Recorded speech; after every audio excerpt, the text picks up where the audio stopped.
Famoso por divulgar informações de documentos secretos dos Estados Unidos, o site citou também locais estratégicos que o país norte-americano desejaria proteger de possíveis ataques terroristas. Um deles é Araxá, cidade mineira de 93 mil habitantes, onde está concentrada a maior mina de nióbio em atividade no mundo. Para os Estados Unidos, o nióbio é de extrema importância. O minério apresenta propriedades muito valorizadas, como resistência à corrosão e a altas temperaturas. Matéria-prima essencial para a indústria, principalmente para a fabricação aeroespacial e produção de armamentos. Ele entra na composição de aços, tá? E com um pequeno percentual, tá, do nióbio, esse aço ele torna-se muito resistente, tanto ao impacto quanto à temperatura. Por isso que ele é largamente utilizado, tá, nas indústrias, nos países mais avançados, indústrias de ponta, vamos dizer assim. De acordo com o site, a lista teria sido elaborada em 2009. Para especialista em mineração, essas informações não são motivos de preocupação. Que o nióbio, como outros minerais, né, são estratégicos, isso é sabido já há muito tempo. Então não há nenhuma razão, não há nada diferente, não há nenhuma razão para se preocupar. Mas nas ruas, a notícia deixou a população ressabiada. Esse detalhe é uma coisa que preocupa também, pode ser que seja uma coisa séria, entendeu? E não vai ser a gente fazendo frente de batalha que vai impedir. Deixa a gente bastante impressionado, porque Araxá é uma cidade tão tranquila, uma cidade turística, e vem com a manchete dessa.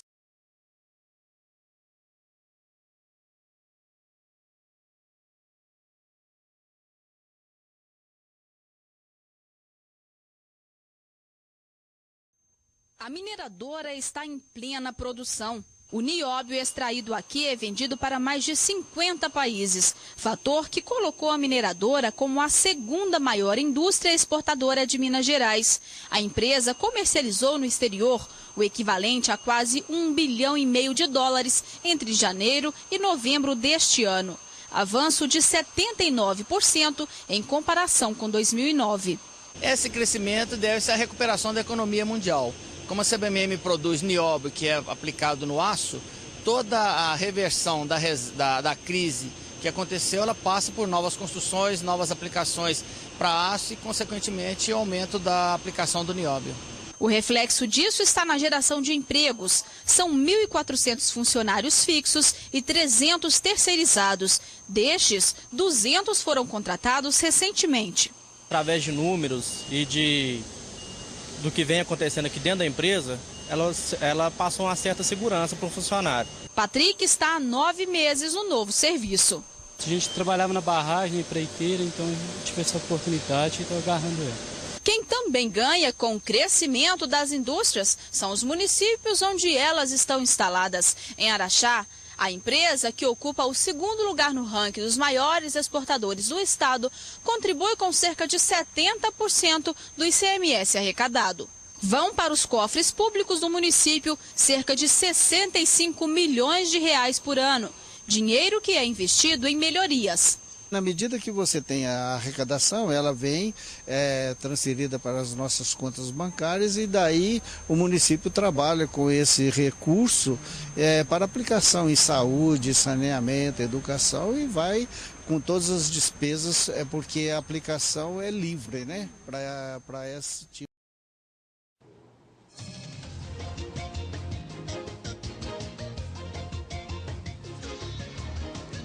Olá, bom dia. E vamos falar sobre a extração de nióbio em Catalão e por que o município foi incluído como um local estratégico para os Estados Unidos. Lá do leste do estado de Goiás e vamos para o sudeste goiano conversar para saber uma história extremamente interessante, porque essas semanas anteriores, o site Wikileaks divulgou aí vários documentos da diplomacia americana que chamaram a atenção do mundo inteiro. E aqui para Goiás ficou a história das minas de nióbio, que tem chamado também a atenção do governo americano, norte-americano. A gente vai então a Catalão, aonde estão essas minas, para a gente poder conversar com a Vanessa Fontanella e saber um pouquinho mais dessa história. Vanessa, bom dia, conta pra gente aí por que Catalão preocupa os norte-americanos. Bom dia, Anderson. Bom dia a todos. Olha, entre os documentos divulgados pelo Wikileaks está uma lista secreta de locais estratégicos para a segurança e a economia dos Estados Unidos. E um destes locais fica aqui no município de Catalão.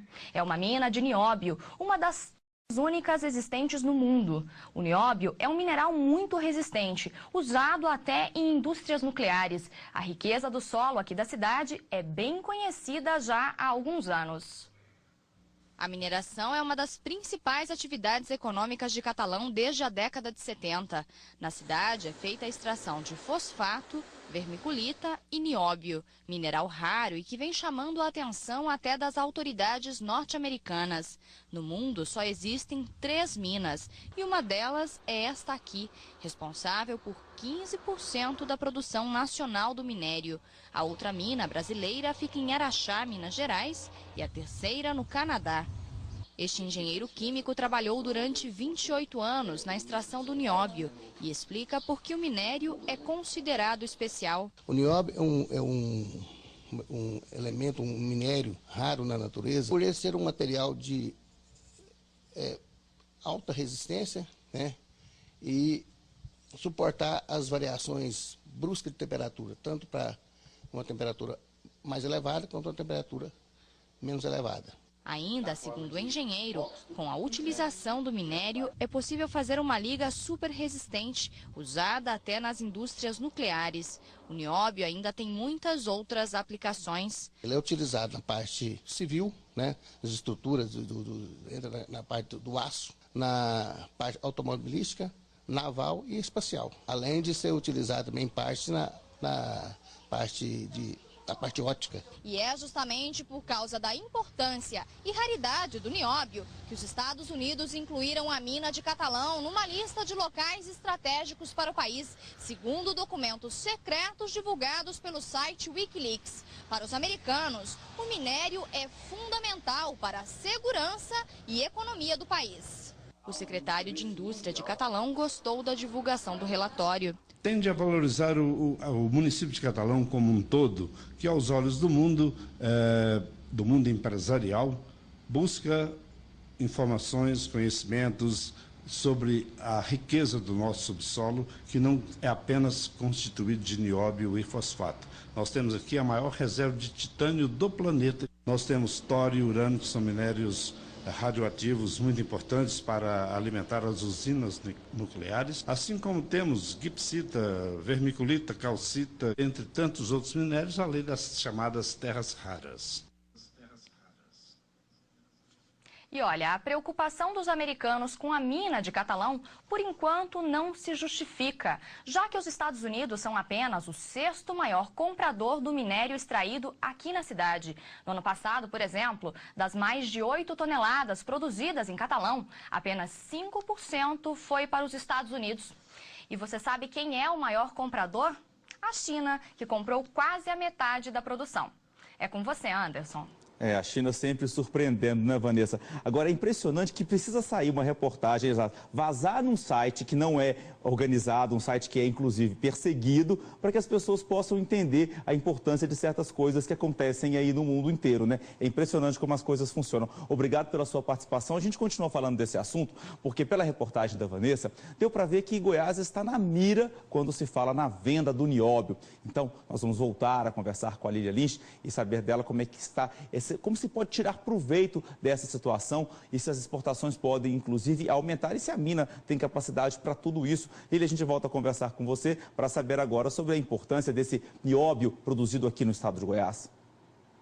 Pois é, Anderson, como você disse, né, precisa ter toda essa divulgação para depois a maior parte da população do estado tomar conhecimento aí da importância de um minério que sai daqui do estado de Goiás para atender mercados tanto na Europa como nos Estados Unidos, por exemplo. E o estado tem acompanhado isso de perto, já que quando se fala em minério, se fala de um bem do país, da União. Eu converso agora, então, com o superintendente de Geologia e Mineração da Secretaria da Indústria e Comércio de Goiás, Luiz Fernando Magalhães, para saber se já existe, depois dessa superexposição, digamos assim, alguma mudança de pensamento e até mesmo de estratégia para daqui para frente em relação à produção de nióbio aqui no estado de Goiás, no caso, no Sudeste, ali em Catalão. Bom dia, superintendente.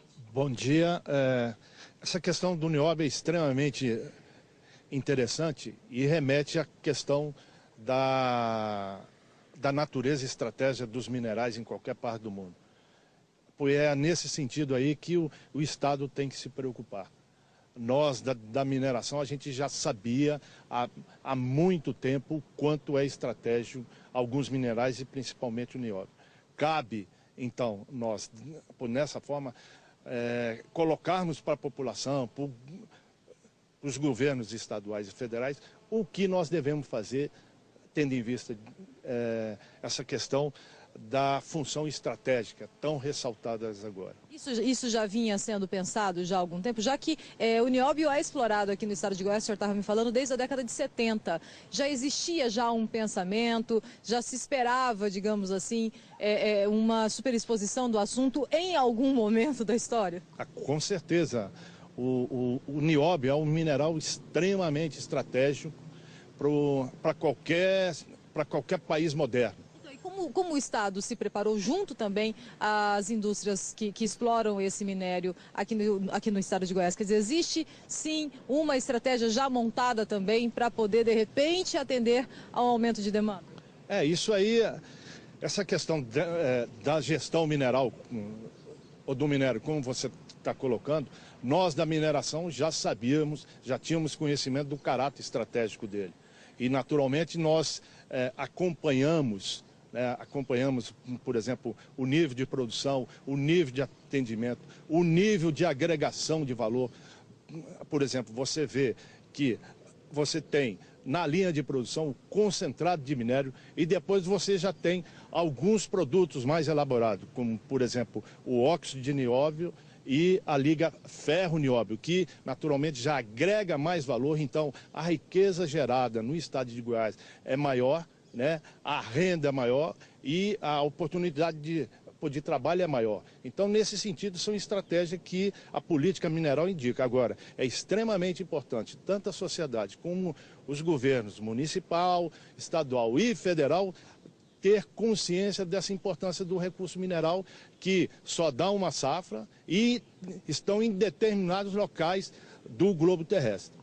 Certo, Luiz Fernando Magalhães, superintendente de Geologia e Mineração da Secretaria da Indústria e Comércio de Goiás. Muito obrigada pelas informações, pela até boa notícia, digamos assim, né, Anderson? Eu volto com você no estúdio. Com toda certeza, Lília. Agora é interessante saber também que é preciso essas divulgações que a gente falou aí, vindo de fora e investigações também. São satélites de fora que descobrem essas minas que existem em Goiás, que existem, aliás, no mundo inteiro, né? É uma questão de ser mais trabalhado isso até como uma estratégia mesmo de segurança nacional.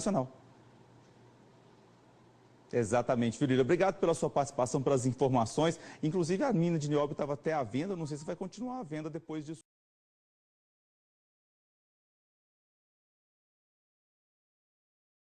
O nióbio é um elemento químico usado bastante na indústria aeroespacial, na construção de foguetes, turbinas, aeronaves e também na fabricação de peças inoxidáveis, também usado para gasodutos, oleodutos, etc.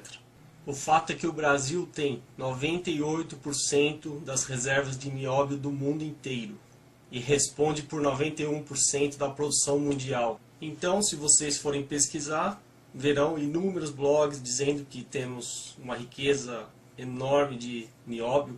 Alguns dizem que tem reserva suficiente para abastecer por 1 milênio, mas na prática a história é bem diferente.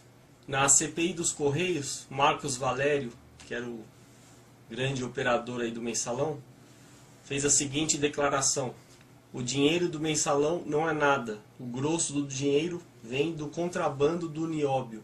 E ainda acrescentou: o ministro José Dirceu está negociando com bancos uma mina de nióbio na Amazônia. Enfim, a história toda é bem nebulosa, mas a ideia é que o governo estaria sendo conivente com o contrabando de nióbio. E eu não duvido nada, principalmente vindo de um governo do PT. Ainda mais se o Marcos Valério deu essa declaração, quer dizer que tem muito dinheiro rolando solto aí e ninguém sabe de nada. Recentemente vazou um documento do Wikileaks mostrando os locais de interesse dos Estados Unidos, locais que os Estados Unidos consideram de segurança nacional. E entre esses lugares seria as minas de nióbio de Catalão, em Goiás, e Araxá, Minas Gerais, onde está a maior reserva. Enfim, é claro que se estamos falando de um metal fundamental para indústria armamentista dos Estados Unidos, é óbvio que é do interesse dos Estados Unidos. Só que em termos de toneladas, o nióbio é usado em pouca quantidade, segundo uma geóloga da Unesp. Então ela não tem certeza da dependência dos Estados Unidos em relação a esse minério. Além do que ela cita que já existem pesquisas em relação a materiais para substituir o nióbio. Ou seja, agora eu vou chegar no ponto que eu quero. O Brasil tem uma cultura nefasta de ser um eterno exportador de commodities. Nos referimos às nossas commodities, a minério de ferro, a petróleo, a não sei o que, como se fosse a nossa riqueza. Ótimo. Claro que o Brasil pode explorar isso. Claro que o Brasil tem que combater o contrabando, né? Afinal, cadê a Polícia Federal, que o Lula gostava de elogiar tanto, né? E só para comprovar o meu ponto de que é burrice continuar sendo exportador de commodities, o Brasil importa mais de 65 toneladas de tântalo, que é um elemento parecido com o nióbio, ao preço de 22 milhões de dólares, na forma de condensadores de Taiwan, Hong Kong, Coreia do Sul, Suécia, Estados Unidos. Enquanto a gente exporta mais de 300 toneladas em material primário, commodities, no valor de quase 2 milhões de dólares. Então é óbvio que os trouxas somos nós. Nós vendemos o material primário a um preço muito baixo e importamos o produto industrializado final a um preço muito maior. É claro que se tem as reservas, devem ser exploradas dentro da legalidade. Mas o principal ninguém fala, que é a defasagem do Brasil em relação a outros países. Exportar commodity é fácil, eu quero ver produzir aqui. Cadê a nossa indústria? Onde estão os produtos? A gente tem que importar e paga caro por isso. E além disso, não adianta falar, o preço do nióbio está baixo. Tá bom, então vamos supor que existe um mecanismo para aumentar absurdamente o preço do nióbio. Aí eu pergunto, quanto você acha que vão cobrar da gente contrapartida? Quem é mais dependente de quem? Estados Unidos ou Brasil? Nós somos muito mais dependentes dos Estados Unidos do que o contrário. Ou será que um país pode viver só de commodities?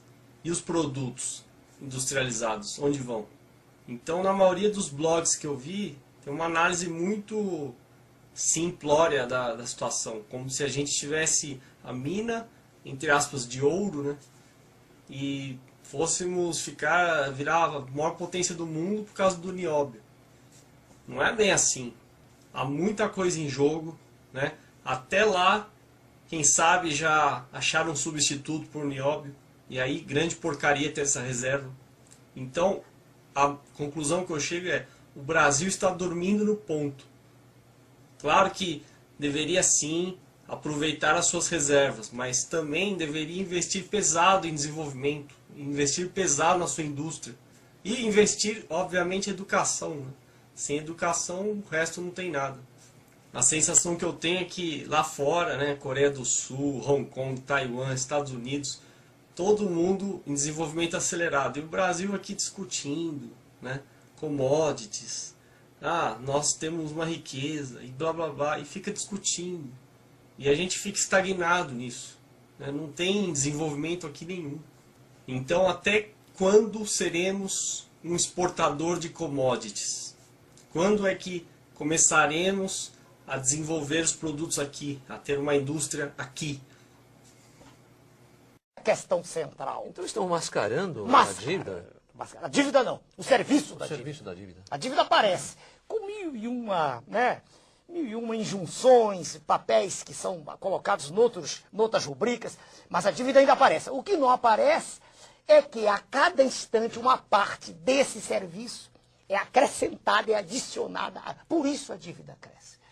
Mas veja, doutor Nogueira, isso é assombroso. É assombroso porque nós vivemos num centro de país pobre, mas como pobre? Se nós temos o maior contingente de água potável do planeta, 21%. Como pobre, se nós temos uma riqueza mineral que ninguém tem. Eu conversava com o senhor e converso sempre com qualquer colega, qualquer pessoa, perdoe-me tratá-la assim, que queira trocar ideias. Nós temos de nióbio um elemento químico fundamental para a indústria aeronáutica, sem o qual o avião supersônico não levanta voo. Temos 97% a 98% do mundo aqui. A região de Araxá, em Minas Gerais, um pouquinho na Amazônia. Quer dizer, como se explica que nós não tenhamos o monopólio da venda de nióbio no mundo, se só nós temos? De onde o senhor tirou esse percentual? O senhor o encontra em diversos sites, eu não trouxe, mas não é difícil. Já é reconhecido internacionalmente isso aí? Sem dúvida, sem dúvida. Se o senhor procurar até na internet, o senhor o encontra. Nióbio, óbvio, eu tenho a satisfação de dizer para a população que eu fui o primeiro candidato à presidência da República que falou nisso, não se tocava nisso, era tabu. Eu fui o primeiro, nióbio, né? N-I-O-B-I-O, nióbio. Pois bem, eu fui, mas não se toca nisso, isso é tabu. Agora, só o nióbio permitir-nos-ia ter uma moeda própria, lastreada nele. Entendeu? Nós podíamos ter nossa, não atrelada ao dólar, só ele, só o... E sem falar no quartzo, o nosso é de primeira qualidade. Em suma, quando aparece a capa da revista do roubo do urânio, o senhor pode ter mostrado, né? Roubo do urânio, contrabando de urânio, eu me divirto um pouco, porque isso é extraoficial, é verdade, estou roubando. Mas o nióbio é infinitamente pior, porque é oficial, o senhor entende? É oficial. Quer dizer, se nós calculássemos quanto é gasto nióbio em toda a indústria aeronáutica mundial, do planeta, planetária, não é verdade? E víssemos quanto sai daqui, o que entra deveria ser compensador, e não é. A coisa veja o senhor, é avassaladoramente desastrosa para o país. A questão mineral no país é uma questão, do meu ponto de vista, que tinha que ser abordada de saída. Não podia haver nenhuma concessão, porque riqueza mineral é de uma safra só, é de uma vez só. Nós não temos outra safra de nióbio, nem de quartzo, nem de manganês. Nosso manganês já está nos Estados Unidos, na Pensilvânia, formando, compondo as chamadas reservas estratégicas, está lá. E quando o nosso manganês, ainda temos manganês, temos urucum, Mato Grosso, mas quando acabar todo, aí nós vamos comprar pelo preço que eles quiserem. Não quero fazer discurso, eu estou respondendo um pouco animado, porque essa questão mineral me preocupa há muito tempo. Eu estudei, honra ao mérito, com o almirante Gami Silva, que tomou conta daquele projeto da Amazônia, um homem culto, preparado. Estudei muito. Ninguém fala nisso. E por que o senhor não falou isso na Câmara Federal? Mas já falamos. Ninguém repercutiu isso aí? Não, essa informação não tá é muito séria. Perdoe, o seu canal é um canal voltado para a família, voltado para valores, mas isso não é geral na televisão. A televisão está preocupada em mostrar o roubo, a televisão está em mostrar essas falhas todas que aí estão. Eu costumo dizer, comparado o mensalão, a mesada dos nossos colegas que tristemente venderam suas consciências, comparado aquilo com o que nós perdemos em minério, aquilo é mesada de trombadinha. Mas o nosso homem comum, o nosso homem simples, não sabe desses valores vultosos. Então, eles estão vendo, estão roubando. A imprensa desvia a atenção daquilo que é visceral para aquilo que é secundário. Essa é a questão. E o Conselho de Defesa Nacional, que é um órgão assessor da Presidência da República e que tem que cuidar da preservação desses bens e do subsolo, também ignora isso? Não creio que ignore, é conivente. Veja a Vale, como é que a Vale foi privatizada? Eu conversava com o senhor. O que se recebeu, naquele cheque, quando o senhor fala Vale, é a companhia Vale do Rio Doce. A maior mineradora de ferro do planeta. Não é Vale Refeição, Vale do Rio Doce. Do Rio Doce, tem razão, perdoe-me, eu fui impreciso. Quando a Vale do Rio Doce foi privatizada não, foi entregue, foi doada de maneira criminosa. Em que governo foi isso aí? O governo de Sua Excelência, o ex-presidente Fernando Henrique Cardoso. Quando ela foi privatizada, o valor recebido foi de 3,33, uma fraçãozinha, bilhões de dólares. Não deu para pagar esse valor, um mês de juros da dívida pública. E de maneira criminosa ela foi entregue. E interessante, telespectador, que anualmente a gente examina os balanços dessas empresas privatizadas e os balanços apresentam lucros líquidos bilionários. A Vale do Rio Doce, por ano, tem lucro líquido de 10 bilhões de reais, sendo, aliás, uma das ações também muito disputadas no estrangeiro. Se o senhor me permite, ninguém diz que o valor dela era superior a 1,5 trilhão. Ninguém diz isso. Ela foi doada. Essa é a questão. Quem estava por trás? Vamos dizer, quem estava por trás eram grupos multinacionais poderosíssimos. Haja vista a presença do senhor George Soros, um dos mega bilionários do planeta, está fazendo, por acaso, alguma caridade ao investir na Vale do Rio Doce? A Vale do Rio Doce era, e ainda continua sendo, uma questão estratégica, porque os minérios representam a nossa segurança. Quando ele compra a Vale, isso fica para o próximo bloco, eu sei que o senhor vai chamar, ele está comprando ativos reais, e não ativos financeiros, moeda falsa, ele está comprando riqueza real. Então, pelas suas explicações, a Vale do Rio Doce, ela não foi privatizada, foi expropriada. Exatamente. Vendeu-se o controle, porque ela não foi vendida, o que se deu foi o controle das ações. Né? Uma parte pequena, mas quem comprou passou a ter o direito de dizer o que explora, quando explora, e para onde manda e por quanto. Então o seu lucro também, que é astronômico, está sendo repassado para o estrangeiro? Claro. Deputado. É capital internacional, é o poder mundial, a poderância das riquezas dos países ditos em desenvolvimento. Nós somos, na verdade, perdoe o senhor, perdoe os telespectadores, os colegas que estão participando, nós somos uma colônia gigantesca. Deputado, e também nas telecomunicações? Telecomunicações. Aconteceu a mesma coisa? Terrível. Então perdemos o controle de minérios e das comunicações. Agora, hoje, eu estava vindo, um assessor me ligou que nós não temos mais o direito de exportar açaí lá do norte do país. Açaí, da minha região de onde eu vi. Porque o açaí agora foi, como é que te diz, patenteado lá fora. Não tem certeza. Parece que açaí, nossa, não foi patenteado o nome, açaí. Ah, sim, não, a frutinha, o açaí que eu conheço, eu sou da região. Não temos mais direito. Rapadura. Estamos desprotegidos. Essa é a verdade. É uma colônia gigante. Tão desprotegidos estamos, telespectadores, que até o ex-cocaleiro Evo Morales, da Bolívia, quem sabe pelos precedentes dessas privatizações, entre aspas, houve por bem tomar uma iniciativa lá e corajosamente expropriou o quê? As 2 refinarias da Petrobras, patrimônio nacional, e está dizendo que não pretende pagar indenização alguma, ou se pagar com gás com preço elevadíssimo. O que lhe parece, deputado? Nós temos tempo ainda? Por favor. Não, porque isso aí envolve... Por favor, deputado. Na ocasião... O senhor tem aqui todo o tempo. Por causa do tempo, eu sou... O senhor já foi muito violentado por essa questão de tempo aí. Doutor, eu obedeço às regras. Por favor. Sua Excelência, o presidente boliviano, ele está tomando uma posição, podemos até usar um adjetivo, ultranacionalista, né? Mas, quando o contrato foi feito, do governo também anterior... E o contrato não era bom, nem para a Bolívia, nem para nós brasileiros, nem para a Petrobras. Era bom para as multinacionais. Porque o que ficava para a Bolívia do gás... Quer dizer, mas no caso a multinacional era a Petrobras? Desculpa? Não. Porque o maior investidor lá era o governo brasileiro? Não. Então explica, por favor. Bem devagarinho, tem que ser bem devagarinho. Por favor. O assunto exige, por isso que eu falei o tempo. Não se preocupe. Não. Havia, primeiro, recursos tomados pela própria Bolívia, sobre os quais se pagava um certo serviço, juros. Havia interesses de muitas multinacionais lá no processo todo. E não dá tempo de pegar as fontes, mas é possível demonstrar-se, e o estudo foi feito por engenheiros da Petrobras, a EPET, a Associação dos Engenheiros, mostrando que, em linhas gerais, o que era mais ruim para nós, claro, era o take or pay, né? Quer dizer, nós, mesmo que não gastássemos, mesmo que não usássemos o gás, teríamos que pagar. Era muito ruim.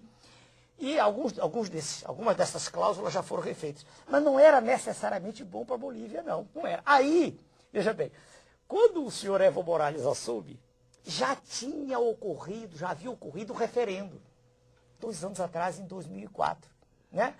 Já havia.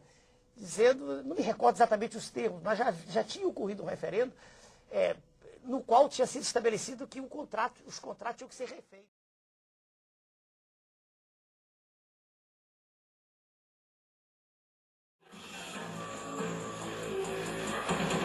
Este homem negocia uma mercadoria perigosa. É um comércio clandestino que envolve segurança nacional.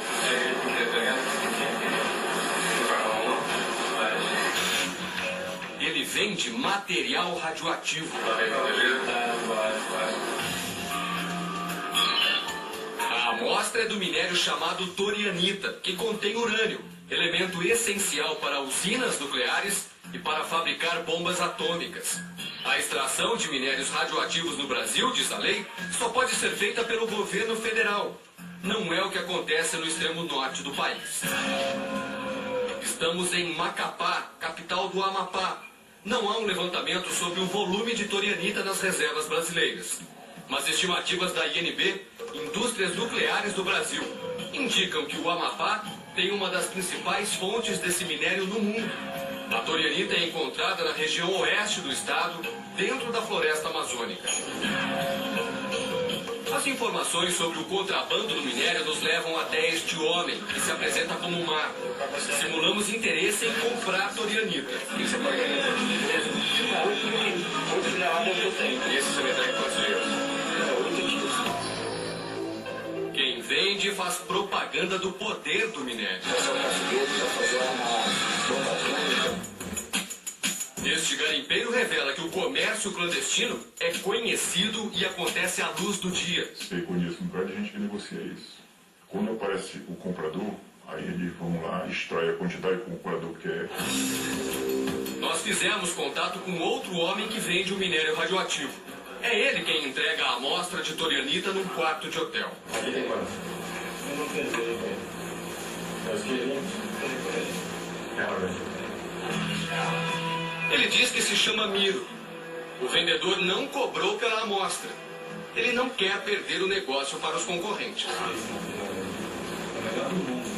Não tenho nem dúvida de falar isso aí. Quantidade, ele diz, não é problema. Rapaz, um mineirinho de 25 mil quilos, 20 mil quilos, mas nosso mesmo, vamos em 6. 6 na hora. Se precisar de mais, a gente consegue.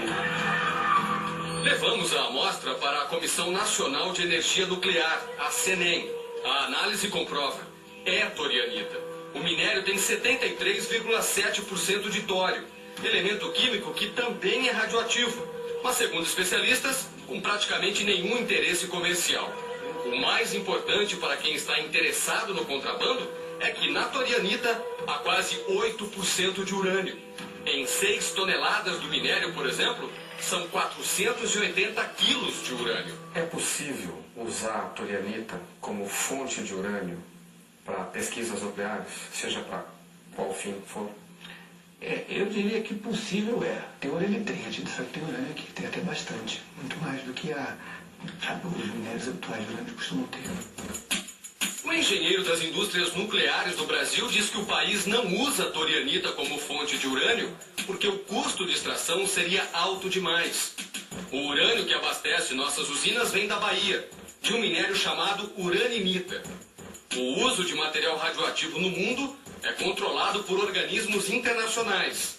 Países que obedecem às normas podem comprar urânio purificado a R$200 o quilo. No mercado clandestino do Amapá, 1 quilo de urânio, ainda misturado à torianita, sem passar por nenhuma purificação, pode custar 12 vezes e meia mais, R$2.500 o quilo. Poderia ser uma alternativa para alguém que não tivesse acesso ao mercado regular. Este físico da Universidade de São Paulo lembra que para fabricar uma bomba são necessárias tecnologia sofisticada, que poucos países têm, e grandes quantidades de urânio.